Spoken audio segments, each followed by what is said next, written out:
पहली बात जो किसी को नहीं बतानी चाहिए वो है अपनी मजबूरी। अपनी मजबूरी का दिखावा करके दूसरों का दया पात्र बनके उनकी सहायता लेने की गलती कभी मत करना। हो सकता है कि आज वो तुम्हारी मजबूरी देखकर तुम्हारी सहायता कर दे, लेकिन कल वो तुम्हारा फायदा उठाने से भी नहीं चूकेगा। और अगर फायदा भी नहीं उठाया तो दूसरों के सामने तुम्हारा मजाक बनाने में वो आदमी कभी नहीं चूकेगा।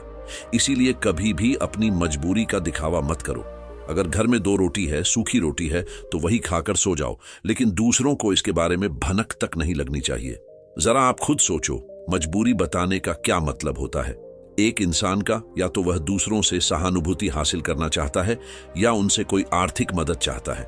लेकिन अगर दोनों ही परिस्थितियां आप देखें तो दूसरा आदमी आपका फायदा उठाने से नहीं चूकेगा, और अगर वो फायदा नहीं भी उठाएगा तो अपनी नजर में तो वो आपको मूर्ख ही समझेगा, बेवकूफ समझेगा, और दूसरों के सामने आपका मजाक तो जरूर बनाएगा।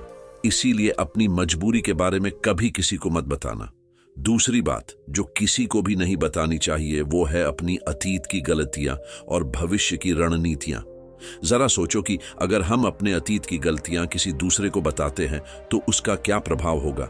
वो गलतियां ठीक तो नहीं की जा सकती, जाहिर है, तो उन्हें बताने का क्या मतलब रह जाता है। आप अपने अंधेरे पक्ष को खुद दुनिया के सामने बता रहे हो, खुद अपनी गलतियां दूसरों के सामने बता रहे हो।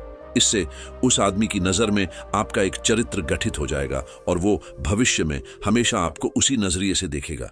इसीलिए किसी भी आदमी की नजर में अपना चरित्र गठित मत होने दो। और जरा सोचो कि आप व्यर्थ में ही अपने भविष्य की रणनीतियां दूसरों के सामने बता रहे हो। जो लोग आपके काम का हिस्सा ही नहीं है, उनके सामने अपनी भविष्य की रणनीतियां, अपनी डींगे हाँकने का क्या फायदा। वो लोग आपकी सहायता तो नहीं करेंगे, लेकिन आपकी भविष्य की रणनीति यों में बाधा जरूर बन सकते हैं। आप खुद अपने विवेक का इस्तेमाल करिए और सोचिए कि आपके साथ भी ऐसा हुआ है कि आपने अपनी भविष्य की रणनीति किसी को बताई हो और वो कामयाब ही ना हुई हो। जरूर हुआ होगा, जरा गौर से सोचिए। तीसरी बात जो किसी को नहीं बतानी चाहिए वो है अपने घर की बातें। जो भी हमारे घर के अंदर आपस में बातचीत होती है, हमारे माँ बाप के साथ, हमारी पत्नी के साथ, हमारे बच्चों के साथ, वो बातें परिवार तक ही सीमित रहनी चाहिए। अगर आप इन बातों का दूसरों के सामने ढिंडोरा पीटते हो तो दूसरों को आपके घर में घुसने का एक मौका मिल जाता है और वह इसका फायदा उठाने से कभी नहीं चूकेंगे। वो आपके परिवार के सदस्यों को आपसे दूर लेकर जाने की कोशिश करेंगे। अक्सर ऐसा होता है, हम समाज में देखते हैं कि हम अपने घर के झगड़ों को कम करने के लिए उन झगड़ों को अपने पड़ोसियों और दूसरे सगे संबंधियों को बता देते हैं, लेकिन इससे आपको सहायता कभी नहीं मिली होगी, बल्कि आपके घर के लड़ाई झगड़े और ज्यादा बढ़ गए होंगे, और वो जाहिर है वो बढ़ेंगे।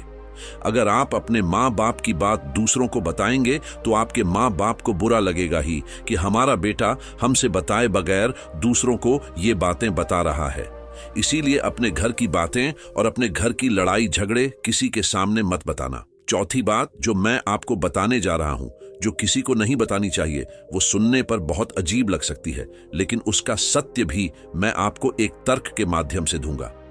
मैं कहता हूं कि अपनी आमदनी किसी को मत बताना। अब अपनी आमदनी ना बताने के पीछे क्या मतलब हो सकता है। जरा सोचिए कि आप अपनी आमदनी अपने दोस्तों को बता देते हैं, तो जब आपके दोस्तों को जरूरत पड़ेगी तो वो सिर्फ आपको ही याद करेंगे, क्योंकि उनको पता है कि अगर आपकी आमदनी ज्यादा अच्छी है तो आप भी उनकी मदद कर सकते हैं, और इसीलिए ज्यादा लोग आपसे सहायता मांगेंगे।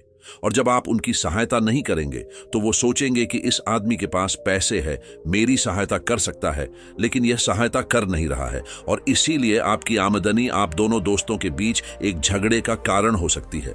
कम आमदनी होगी तो लोग मजाक उड़ाएंगे, और ज्यादा होगी तो सहायता मांगेंगे, तो अपनी आमदनी बताने का कोई मतलब नहीं है। ये बातें जो मैंने आपको बताई हैं, इनमें संसार के सभी सिद्धांत छिपे हुए हैं। इन बातों का अनुसरण करते हुए आप अपने घर में सुख शांति बना सकते हैं और घर के झगड़े हमेशा के लिए दूर कर सकते हैं।